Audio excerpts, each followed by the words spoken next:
Being a Christian woman and walking in God's calling for our lives can be a difficult task. With the world and pop culture telling us to be one way, and the Bible saying another, you kind of end up feeling like an other. Well, you're not alone. Join me now and my friends as we navigate life in our 20s and 30s, while making sure we live out our faith, embrace our femininity, and looking cute. We discuss pop culture, life, careers, relationships, and so much more. Prepare to be entertained and educated. I know you're going to love it. Join our movement and embrace being another girl.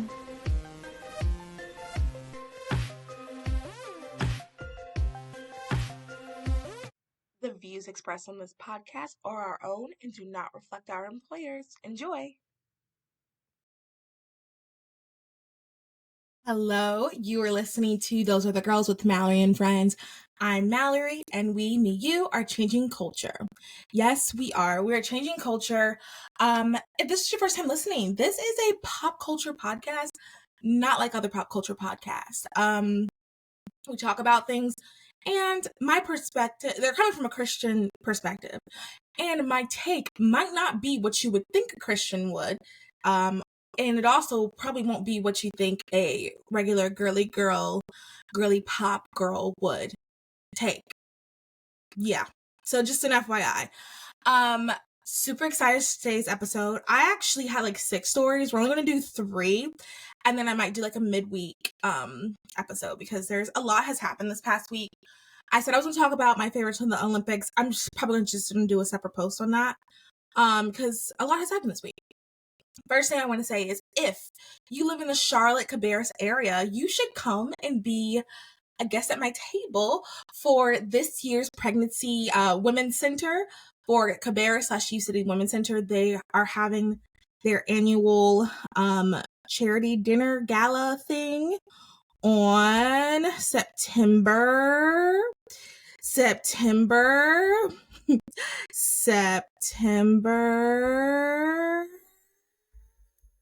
12th. Yes, September 12th. Yep. It's going to be, sorry, I should already have it pulled up. It's going to be September 12th. Hope is stronger than fear is the theme. And Dr. Matthew Harrison, he is the person who created the abortion pill reversal method. He's going to be the speaker. So I'm really excited for that. I think it's going to be really informative, and I think it's going to be a fun time. And I know for a fact the Cabarrus Center and slash U City Women's Center, I know for a fact that both of those centers do a lot of good work. And we have donated to them. Those are the girls. We have done Embrace Grace boxes for them. I mean, right of different things that we have done to help those centers. And I'm just really excited for this charity dinner because one of the things I love, and then I'll move on to the stories, but one of the things I love about these is just seeing, like, they always say stories of life. And I just love seeing like the actual tangible ways that we have helped our community. If you are just looking for a way to give back to your community, if you consider yourself pro-life and you just don't know what specifically to do, I think, coming to a charity dinner and like learning about the center and just trying to learn about the ways you can fit in the movement, I think it's just a great way. They always need time, talent, and treasure. That's what my friend always says, and like I stole that from her. But these places always need your time, talent, and treasure. So if you live in the Charlotte Cabarrus area, let me know, and I would love to have you come and sit at my table. I'll send you the link, and September 12th at 6:30. It's in Concord. Like I said, just reach out to me. So that is check. We got that over with. I do want to talk about my jewelry real quick. Everything I'm wearing is from shopthepinkrose.com, which is my jewelry store. I've loved jewelry my entire life. I got my first beading kit for my birthday in the 4th grade and have not been the same since then. I wear jewelry all the time. And if you're looking for something cute and you also want to support me, shopthepinkrose.com. Okay. Check that's out of the way as well. All right. So let's get into something. Let's get into it. The first thing, I'll start off with this. Make sure you check up on Oops Spoilers. I did a review of the It Ends With Us book on Oops Spoilers, and Oops Spoilers is just a podcast where I review books, movies, TV shows, and give you guys a rating, a TOG rating. I rate the plot, the entertainment / educational. I felt weird calling the book entertainment. It was more educational, the entertainment / educational aspects. The language, so is it like really gross and graphic, sexually, language or cursing, things like that, and then the spice. So how spicy is it? Is it like super spicy? Is it not spicy? So I give it a full rating, and I explain like how the metric is, how I determine each metric. I explain that as well on the in the podcast. So I did that for It Interests Us, the book. Oops spoilers. I want to talk about the movie. I'm not going to like give a full spoiler, but oops spoilers if you don't want to hear anything about the movie. The movie, two things about the movie. It stuck with the book ish. There were a couple of things that they changed, but it went pretty much in the order of the book. And then number two, I felt like the book, when it came to the domestic violence and when it came to not as much with the sexual, there was definitely sex scenes you could like fast forward to, or fast forward through. I listened, so, or just flip a couple pages, and it wasn't like, it wasn't terrible. Like, and I will say, like, I was expecting much worse, so I could be completely off, but it wasn't as bad as I thought it was going to be. But the movie, there was not even nudity. So I do think, so personally, I would let a mature, like 16, 17, 8-year-olds see the movie, and then we'd have a discussion about it. We discuss like, what does she do right? How do we support a friend? We would have a discussion about it, but I would not let a high schooler, teenager read the book, but I would let them watch the movie. I thought the movie was really well done. And that leads to the next thing. So as you guys know, there is, if you do not know, you must not have social media, because there is some drama going on between Blake Lively and Justin Baldoni. Well, really, it's Justin Baldoni against the entire cast. Long story short, because that's not what I wanted to talk about. I wanted to talk about something that she said in an interview and just some thoughts I had about it. So I'll give a quick recap. So people notice that Justin Baldoni, or that Blake Lively, who is best known from Gossip Girl. I've only seen her in A Simple Favor. Love that movie. Thought it was really good. Justin Baldoni, for those that don't know, is from Jane the Virgin. Really good. I don't want to spoil how it ends, but if you know, you know. Jane the Virgin, such a good show. I would recommend. Loved it. Anyway, so they notice that the entire cast is not following Justin Baldoni on Instagram, and he has been missing from a lot of the press. So the thing is, we don't really know what is going on. None of them have said anything about it, which I think is very classy of them, and I hope it stays that way to an extent. Because a lot of people have been speculating. Half of the internet is pro Blake. They're like, Justin must be some sort of creep weirdo, because why is it that the entire cast, because if it was just something between him and Blake, then why would the entire cast not like him? And the other half is like, Blake and Ryan took over. Blake has always been a mean girl. They're sharing all these different videos from the past that Blake has done, and just some things that she said that's wild. And they're talking about how they're covering the case. Now, I want to talk about how they're covering the case. I want to talk about this interview that Blake did that I saw, that she was actually getting some backlash, and I'm going to take the opposite take for this. So I'm going to play this really quick. I'm going to play it really quick. Identity. Here we go. Covers domestic violence, but what's important this movie covers domestic violence, but what's important about this film is that she is not just a survivor and she's not just a victim. And while those are huge things to be, they're not her identity. She's not defined by something that someone else did to her or an event that happened to her, even if it's multiple events. She defines herself. And I think that that's deeply empowering to remind people that no one else can define you. No experience can define you. You define you. You really feel like we delivered a story that's emotional, and it's fun, and it's funny, and it's painful, and it's scary, and it's tragic, and it's inspiring. And that's what life is. This movie covers domestic. Okay, so that is kind of been going around, and people are just kind of upset because they're like, this is a domestic violence movie, and you guys, she's saying, get your florals, because Lily Blooms is a florist essentially, and that's a whole nother I think that's a great, a good job when it comes to writing, but what am I, just a girl who's in a writing club? No, but I think that was a good idea, that how she did it like that. Anyway, so they're saying that, she, is talking about it, and she's just taking it so lightly. She's telling people to do this, and it's a much deeper thing than what she's making it.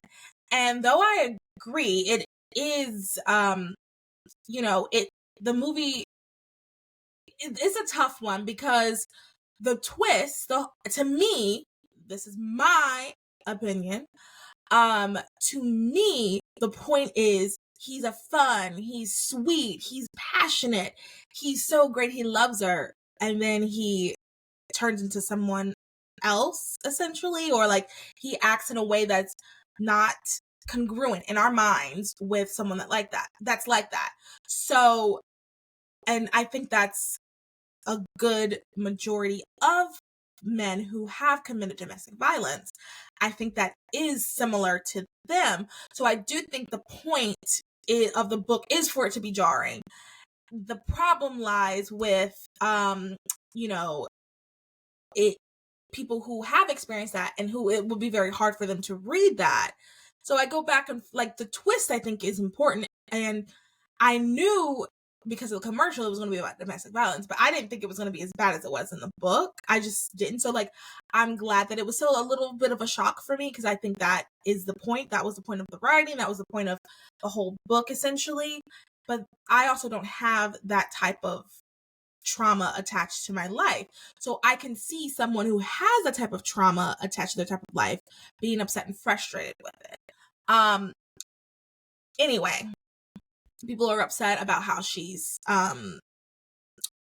marketing it, blah blah blah. And I love what she said in this video, because I do think we make such a big deal of,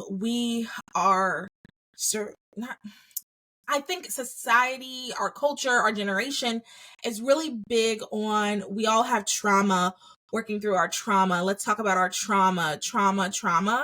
And I don't necessarily know if that's a good thing. That's something I'm working on in my life. I really don't like to sit here and talk for hours about the sad things going on in my life, because I'm so much more than that. I've actually lost a friend because I did not want to sit and spend hours talking about how I am going through this thing, and like, oh, I'm just so sad about it. Well, no, I want to talk about fun things. I want to enjoy my life. I'm so much more than that. I'm so much more than what I'm going through right now. I am a podcaster. I'm a jewelry designer. No, but in all seriousness, like, I think that we have such a and it's pendulum swinging. Before it was don't talk about anything, and now I think we're just talking about it too much. This idea that we have to always, everything has to be always sad. And I do think, like, reminding us that Lily is the character. Lily is so much more than just her trauma, so much more. It's so much more than just a domestic violence movie. Yes, that's a big part, but like, seeing, I don't want to spoil it, but like how it ends is just so much more than that. And I think it's okay to celebrate that. It's okay to talk about that. This reminded me of, and I will never forget where I was when I saw this. And it's so crazy, because it's not like I have like anything attached. Like, I don't have like any major traumas or anything like that. But like, I definitely understand where what I'm about to say is coming from. So there's a scene in BoJack Horseman where BoJack, who's the main character, he's actually dating his co-star in real life. Sorry, BoJack is on a TV show, and his co-star on that TV show is dating the character. So like, BoJack and Gina are characters on a show, and they're dating on the show. I hope I explained that. Anyway, so BoJack is taking all of these pills, and he has an addiction, and he's not well. Long story short, he is ending up doing a scene where he has to pretend choke his co-star, who is his girlfriend, and he accidentally, like, not well, I mean, it's not accidentally, it's because of the drugs.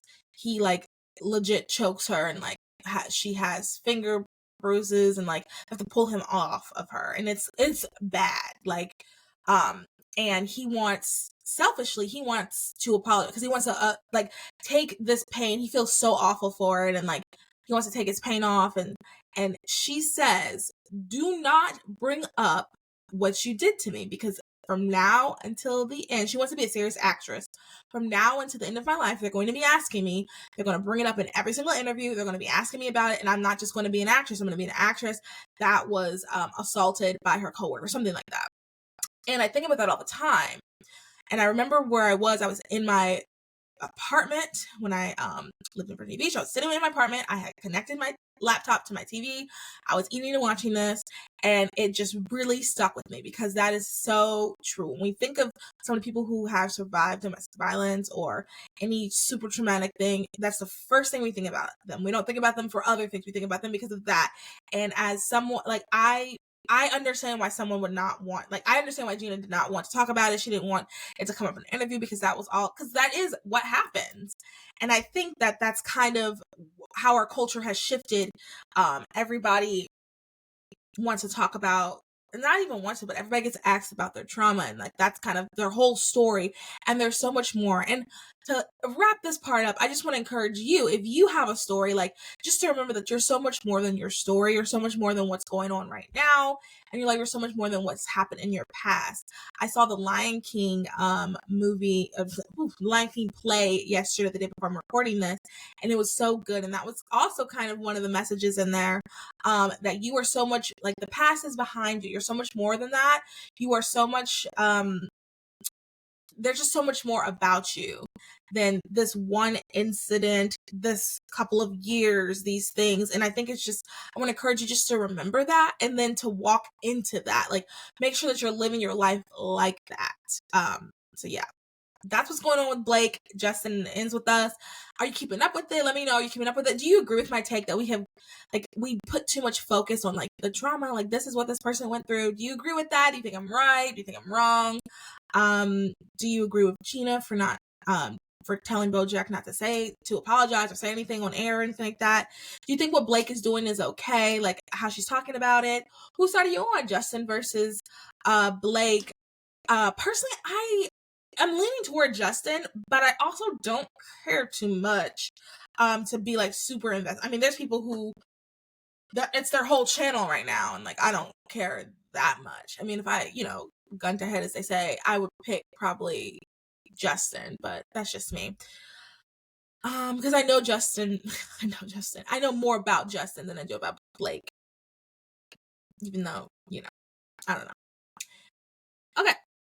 That's that. Let's talk about, okay, so the next topic is kind of heavy as well. So we're going to be talking about 2 celebrities' issues with drugs. And, like, I have some opinions on anyway. So the next article I'm going to be reading from is NBC, and this is about Matthew Perry. 2 doctors and the ketamine queen are charged in the overdose death of Matthew Perry. 2 other people, including Perry's live-in personal assistant, were charged in the connection with his death last year from ketamine. A web of people motivated by greed, 2 doctors and a live-in personal assistant and an acquaintance and a drug dealer known as the ketamine queen conspired to provide Matthew Perry with a ketamine that caused his accidental overdose death last year. Federal authorities announced on Thursday, quote, "They knew what they were doing was wrong. They knew what they were doing was risking great danger to Mr. Perry, but they did it anyways. In the end, these defendants were more interested in profiting off of Mr. Perry than caring for his well-being," end quote. So yes, I remember when it was announced that he had died, and I didn't think that he had overdosed. I know a lot of people reported that he had overdosed. I know a lot of people said that he had overdosed, and it was this whole thing that, he lost the battle. In my head, I just assumed he didn't overdose. But hearing this, I'm like, okay, I guess he did. And let me read to you, what they said. Another portion of this is said, from September until Perry's death in late October, the doctors provided him with 20 vials of ketamine at a price of $55,000 in cash, federal prosecutors say. And that's from that same NBC article. So $55,000, okay? I mean, that's more than a lot of us make a year. He paid for his drugs. So let's talk about that for a second. I think that's just an example of, like, addiction. And in his book, apparently, he's talked about how he's ups and downs in addiction. I didn't read it. Claudia from the Toast Reddit and talks about it a lot. And it was ups and downs, up and down. So it sounds like this is something that really took over his life. And I mean, $55,000, that's so sad. He spent that much, from September to October in 1 month. 1 month, he spent $55,000. Like I said, that's more than some of us even make a year. 55,000. So, another thing I found interesting is I didn't think that you could be arrested for that. I mean, I guess, well, never mind. Like, they're providing it. Ketamine is a controlled substance, so you can't provide it. So yeah, I guess that makes it you could be arrested. Because you're not supposed to do it. And I am interested in this ketamine queen. I will probably report on her next week, maybe talk about her in the next episode or something. I think this is so, I mean, I saw on the news they were showing pictures of her. She lives this lavish life, but she's providing drugs to people. Like, she's getting this money, she's doing all this stuff because she's able to provide drugs for people that are costing them their lives. And I think it's fantastic. Thank you, God, these people have been arrested and they're off the streets so they can no longer cause harm to other people.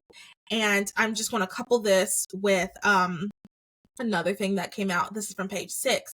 Kanye West ex-chief of staff Milo Yiannopoulos, my conservative queens, we know that name, shared text purportedly showing rapper asking dentists for nitrous gas. Messages purportedly showing the rapper asking his dentist for nitrous gas. Milo Yiannopoulos posted a screenshot on Twitter Tuesday of the group conversation between West and Dr. Thomas Connolly in an effort to prove that Yeezy founder had developed an addiction to nitrous oxide, which is more commonly known as laughing gas. Proof: Thomas Connolly agrees to deliver recreational nitrogen oxide to his heavily addicted patient Ye at the latter's then residence, Chateau Marmont, the site of dozens of celebrity overdoses and suicides. The Indianapolis 39 wrote alongside the image. So I'll link both of these. So if you wanted to read a little bit more about what was going on, what I want to talk about is just kind of this, because part of Ye's problem, there's lots of problems he has, but part of his problem is he's surrounded by yes men, and it sounds like Matthew Perry is surrounded by enablers, yes men as well, and I think that is just a huge problem. Ideally, I'm going to have someone on to talk about drugs and addiction soon because I don't know a lot about that and I do want to learn more.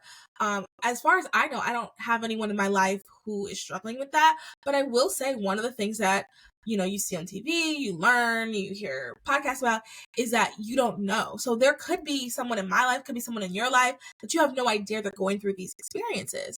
So I just want to learn more about it, but I just think it's so fascinating. They're both surrounded by people who are enabling them, people who are yes men, and then this just really, and how does this apply to life in general? Okay, we need to make sure that we don't just have a bunch of people around us enabling us, telling us, oh, everything's fine, we're okay. Who you surround yourself with makes a huge difference. Not just your fun friends, but your close friends. As you guys know, I believe in putting people in buckets. So I have friends that I do activities with, I'm having fun with, blah, blah, blah. I wouldn't say that they're my close friend. They're my friends that I just will pour my heart out and share everything with, and who I know will back for me, who I know pray for me constantly. Not all my friends are like that. I have close friends, and then I have some friends that I like to hang out with and stuff.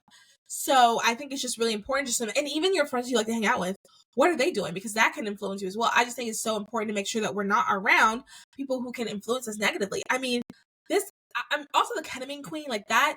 First of all, Lord forgive me, what a slay name, okay? And that's all I'm going to say in the positive about her. But the fact that she has that type of reputation, the fact that she wants to do that, I cannot imagine how dark of a person you have to be to knowingly harm people in this way. I don't know, this feels very dark to me, to knowingly give people drugs. And yes, she's getting, I mean, if you look, she lives a lavish lifestyle, okay? I mean, heck, she's making in 1 month more than some of us make in a year. So, to me, that's just so dark. That's dark energy. That's just, what are the kids saying now? That's a dark aura, to do that. And then even on Ye's side, and I don't know where I saw it or read it or heard it or whatever, but they're also saying like some part of the reason why his last album was such a flop is because it's the laughing gas or whatever. It's like messing with his brain. And I can see that. Like, drugs are serious. Drugs are not okay. Like, don't do drugs. That's like a little funny thing we say, but no, seriously, they're not okay. They're very serious, and they can affect you as a person. They can affect your intellect. They can affect your capacity to be productive. Like, they can affect your relationships with people. It is serious. Like, drugs are very serious. I think I'll link, you know how they almost like TV shows to do a drug episode. If you think you're addicted, I'm gonna do that for this episode. Like I said, I wish I knew more about them to like have a better like intellectual conversation in regards to like drugs and its effect on the people in society. I just don't. So I am going to have someone come on and talk about that. Like, that is something that I've been saying probably for like 2 years now, but I'm really going to do it because I think this is so important. It's something that we're seeing is happening to celebrities. And, you know, the only reason why we're hearing about this is because these people are famous. But I have no doubt in my mind, you know, someone in my neighborhood can be experiencing something like this. They're just not famous, so we don't hear about it. We don't learn about someone in my neighborhood. Well, I don't live in California, but like whoever the ketamine queen is of Charlotte, could be talking to someone in my neighborhood and they could overdose one night. I don't know, because it's prevalent. It happens everywhere, and I think we just need to be. I think we should be mindful of it to protect ourselves, and then also to look out for our friends and family, because what these people needed, and sure, they could have pushed them away, but like, what they needed was someone in their life to say, stop this. I don't know if they had them. I mean, they could have and pushed them away, but like, ideally, someone in your life will say, stop this, and it's someone who you will listen to and you'll stop. Because I'm sure a lot of people who have been able to overcome this, that has been a huge part of it. But either way, we'll have an episode, we're going to talk about it, but I just want to tell you, like, share those two things with you. I just think it's so fascinating. Enablers and people, who, like, I don't know, the doctors that prescribe it, that just seems so dark to me. Like, and they know what they're doing. It's not like at this point, if someone's continuing coming, at this point, you know what you're doing. That's just so dark. Last thing we're going to talk about, this is a quick episode. Last thing we're going to talk about is another dark thing that is just so wild. Free abortions and vasectomies. An 8-foot tall inflatable IUD called Freedom Womb to be erected at DNC in Chicago. This is from New York Post. Attendees at the Democratic National Convention in Chicago will have the opportunity to get a free abortion or vasectomy just blocks away from the event, and vasectomy appointments are filling up fast. Planned Parenthood Great Rivers, which serves most of Missouri and part of the southern Illinois, is sending a mobile healthcare unit to the Windy City's West Loop to offer reproductive services on Monday and Tuesday. So when I saw this, first thing I thought, it was like, oh, hey, this isn't actually insane.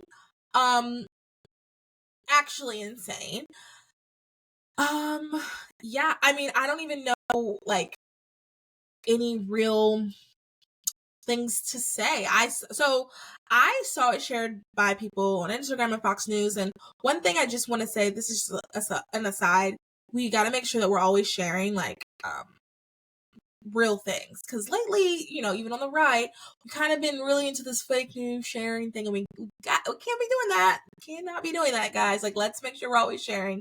And there's some videos and some things that have been going around. I'm just like, oh, guys, let's not.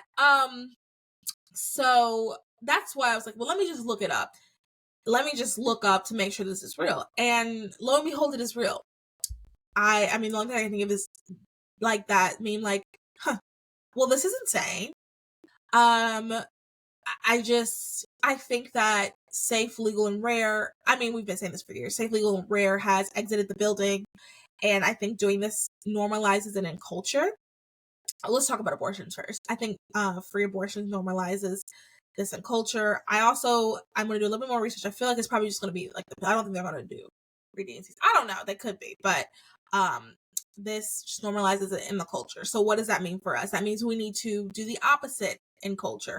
That, hey, brings it back to the pregnancy centers. Pregnancy centers, they offer free ultrasounds, and a lot of states actually cost money to have an ultrasound, but a pregnancy center is free for ultrasounds. They offer help, resources, all these things. They connect you, people can help you, they stick with you, they give you mentors. There's so many other things that go into having a baby and all this other stuff, and like, this is a cultural thing that we gotta change. We have to change to offer free, and people be like, oh yeah, okay, oh look at that, oh how nice. Yikes.